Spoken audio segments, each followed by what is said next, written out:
রাত জেগে হাসে, নিজেকে আল্লাহর অলি ভাবে, সাবধান, এটি একটি মানসিক রোগ। প্রিয় দর্শক, আপনার আশেপাশে কি এমন কেউ আছে যিনি একা একা হাসেন, রাতে একা একা হেঁটে বেড়ান, নিজেকে অনেক বড় ব্যক্তি মনে করেন, এমনকি বলেন আমি আল্লাহর সঙ্গে কথা বলি? যদি হ্যাঁ, তাহলে এই ভিডিওটি আপনার জন্য খুবই জরুরি। আমি ডাক্তার মোহাম্মদ সোহেল, একজন মনোরোগ বিশেষজ্ঞ। এ ধরনের লক্ষণগুলো হচ্ছে সাইকোসিস বা সিজোফ্রেনিয়া জাতীয় মানসিক রোগের উপসর্গ।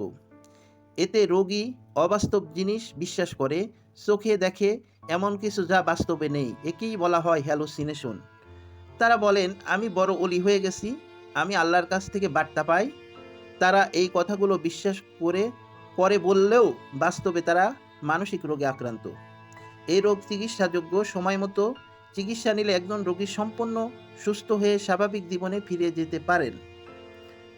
যদি আপনার পরিচিত কেউ এই ধরনের সমস্যায় ভোগেন, দয়া করে তাকে দেরি না করে চিকিৎসার আওতায় নিয়ে আসুন। আমি ডাক্তার মোহাম্মদ সোহেল, একজন অভিজ্ঞ মনোরোগ চিকিৎসক হিসাবে আপনাদের পাশে আছি।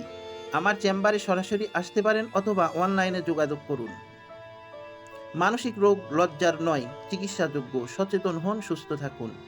এই ভিডিওটি শেয়ার করে দিন যাতে আরেকটি মানুষ আপনার এই শেয়ারের দ্বারা উপকৃত হয়। ভালো থাকবেন, সুস্থ থাকবেন। আসসালাম।